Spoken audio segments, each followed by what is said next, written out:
무도실무관이란 넷플릭스 영화가 있습니다. 이 영화는 태권도, 유도, 검도가 각각 3단씩 도합 9단의 무술유단자인 이정도라는 청년이 우연한 기회에 무도실무관이 되면서 벌어지는 성장 이야기입니다. 정도는 치킨집을 하시는 아버지를 도우면서 취미로 운동과 게임을 열심히 하는 평범한 청년입니다. 정도의 인생 모토는 재미였지요. 그러나 우연히 범죄자를 검거하는 현장에서 무도실무관을 도우면서 무도실무관이란 직업의 세계에 발을 들여놓게 됩니다. 처음에는 스릴도 있고 재미도 있을 것 같아 시작한 일이었지만 다른 사람들을 도우면서 그냥 친구들하고 놀 때 느끼던 그런 재미와는 다른 인생의 의미와 보람을 느끼게 됩니다. 특히 여성과 아이들을 노린 성범죄자들을 감시하고 검거하면서 죽을 뻔한 위험의 순간을 맞이하기도 했지만 이 세상을 좀 더 살기 좋고 안전하게 하는 데 기여하는 무도실무관으로서의 삶을 살아가면서 남자로서도 사회인으로서도 성장하게 된다는 스토리입니다. 사실 저는 이 영화를 보기 전까지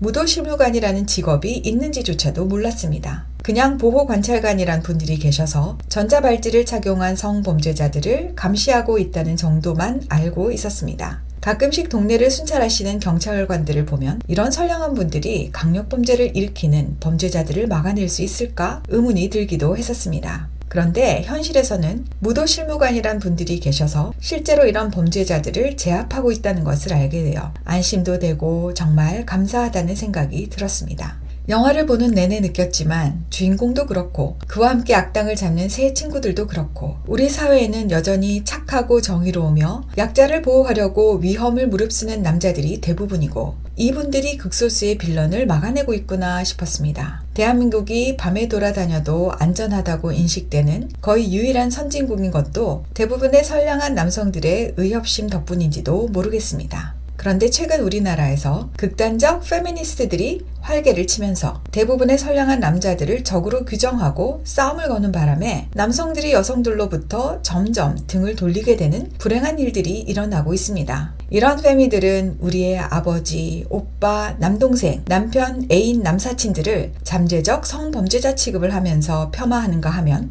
국방의 의무를 지기 위해 청춘을 반납한 젊은 장병들을 조롱하기까지 합니다. 이런 페미들의 특징은 남자를 타도의 대상으로 삼으면서도 남성들이 제공하는 온갖 편리는 다 누리고 싶고 정작 책임은 회피하는 이율배반적인 행동을 하는 것입니다. 그러면서 과거 그들의 할머니, 엄마 세대가 받았던 차별에 대한 보상을 이미 실질적인 차별이 해소된 21세기 대한민국에서 살고 있는 자신들이 다 받아 누리겠다고 떼를 쓰고 있지요. 한마디로 정말 얄미운 얌체들입니다. 이들의 면면을 자세히 살펴보면 진정한 의미에서 남녀의 평등을 바라서 투쟁하는 것이라기보다는 생계형 페미들이 많은 것 같습니다. 페미니즘을 주장하면서 그것으로 영향력이든 돈이든 뭔가 자기가 얻는 것이 있기 때문에 페미니즘을 붙들고 있는 것 같다는 것이죠. 문제는 젊은 여성들이 이런 생계형 페미들에게 선동을 당하여 남자들을 적대시하고 마음속에 미움을 품고 살면서 인생이 점점 메말라 가고 있다는 것입니다. 이 세상은 남녀가 서로 사랑하면서 살아가기에도 시간이 부족하고 서로 힘을 합하여도 살아가기가 만만치 않습니다. 그런데 우리 사회는 극단적 페미니즘 때문에 남녀가 서로를 미워하고 서로를 기피하게 되는 불행한 사회가 되어가고 있습니다. 그러니 젊은 여성 동지 여러분, 부디 잘못된 페미니즘에 선동되지 마시고 현실을 똑바로 직시하십시오. 여성들이 제대로 살아가려면 이 사회에 정의롭고 책임감 강한 남성들이 있어야만 합니다. 엄마라면 아들들을 그런 멋진 사나이로 키워야 하고 그런 사나이들의 헌신으로 보호받고 있는 이 땅의 모든 여성들은 그들의 수고에 마땅한 감사를 표현해야 합니다. 남녀가 인격적으로 서로 존중하고 배려하며 서로의 존재에 대하여 감사할 때 진정한 의미에서 남녀 평등이란 이상이 실현 가능해질 것입니다.